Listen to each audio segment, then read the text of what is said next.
खुलुमबाय निउस चेनेलसिम फैगौ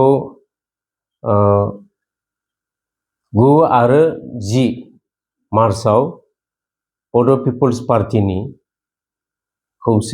बोसोरारि जथुमा सेथि बोसोरसालिया जथुमा जागोन आरो बे जाहैबाय धेमाजि जिल्लानि गगामुख नोलोबारि ओनसोलाव गेलेग्रा फोथाराव जागोन बियो। दा बानजाय आफादखौ फुल पेजेट दाबाय। बानजाय आफादा दासिम बे कनफारेन्सखौ जाफुंसार होनो थाखाय साखाफारा जानानै थाम थिम लानानै खामानिखौ मावगासिनो दङ।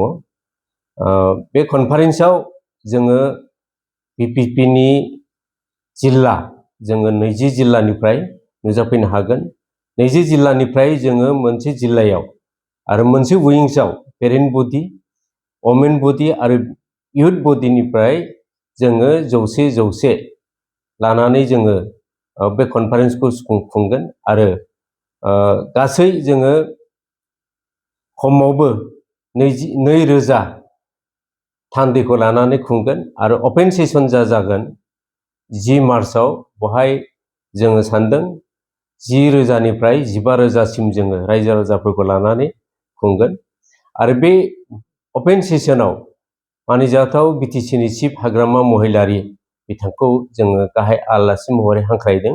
बिथाङा फैनायनि थाखाय खोथा होदों आरो आसाम सरकारनि केबिनेट मिनिस्टार चरण बर' बिथाङा फैगोन आरो आसाम सरकारनिनो गुबुन गुबुन बिफानाव थानाय प्रनज पेगु डांगरिया बिथांखौबो जोङो हांख्रायगोन आरो गुबुन गुबुन इन्टेलेक्चुयेल महलनि जायफोर दैदेनगिरि बिथांमोनखौ जोङो हांख्रायगोन बे मेलाव जाफुंसार होनो आरो बाहागो लानो थाखाय। बेजों लोगोसे जा बे बोसोरसालिया जथुमा, बे बोसोरसालियानि जथुमानि थांखियानो जाहैबाय जों बिटिसिनि बायजोआव बर'फोरनि गेजेराव मोनसे राजखान्थि दोलो जोङो दादों।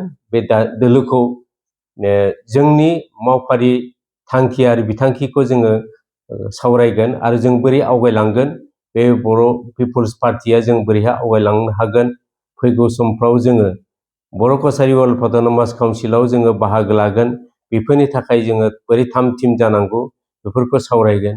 बेजों लोगोसे जोंनि जायफोर जेंना जेथो बर' कसारि वर्ल्ड अट'नमास काउन्सिलाव थानाय माखासे जेंना जेथोखौ जों बोरै सुफुंनो हायो, सरकारनो आसाम सरकारनो आरो सेन्ट्रेल सरकारनो बोरैहाय जोङो आसि थिन्थानानै बुंनानै सुफुंनो हायो, बेफोरखौ जों सावरायगोन।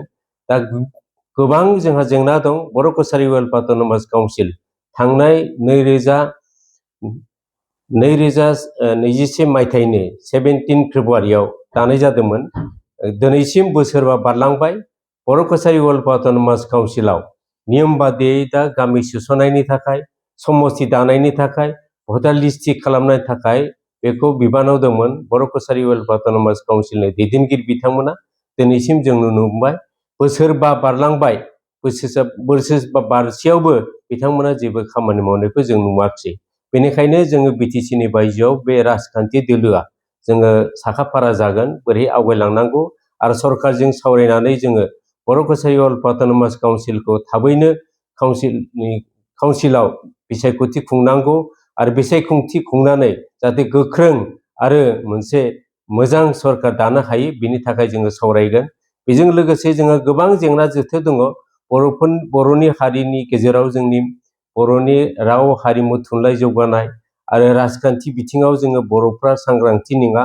बे बर'फोरनि गेजेराव जोङो बर' माहारिनि गेजेराव बर'नि राजखान्थिखौ जोङो बोरैहाय आवगायलांनो, बोरैहाय सांग्रांथि खालामनो, साफ्रोमबो दैदेनगिरिफोरखौ जों बोरैहाय लांनो, मावथिफोरखौ बोरैहाय लांनो, बिनि थाखाय जोङो सावरायनाय जागोन।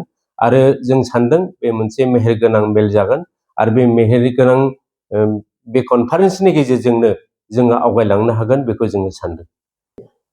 दिनैसिम जोङो बिटिसिनि बायजोनि जा बर' पिपल्स पार्टी, बे पार्टीखौ जोङो थांनाय सेप्तेम्बरनि 4 सेप्तेम्बराव दानाय जादोंमोन 2025 मायथाइनि। फैयै फैयै जोङो दानसेयावनो, मास मोनसेयावनो जोङो 20 जिल्लाखौ जोङो दाफुंजोबनो हादों।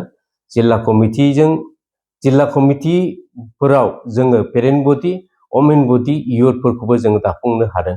दासिम जिल्ला वाइजआव जोंनि सिङाव थागोन माखासे कमिटिफोर ब्लक कमिटि आरो प्राइमारि कमिटि बेफोर दानायनि हाबाफारिया दासिमबो जागासिनो दं। जों सानदों थाबैनो दाफुंनानै जोंजों बे कनफारेन्सआव बिथांमोनाबो लैहोर लैहोर बाहागो लानो हागोन जों आसा खालामदों। जों सानदों फैगौ बिधान सभा आसाम बिधान सभानि इलेक्सन बोरैहाय लांनांगौ बोरैहाय आवगायगोन जोङो बे कनफारेन्सआवनो बा जथुम्मायावनो सावरायगोन।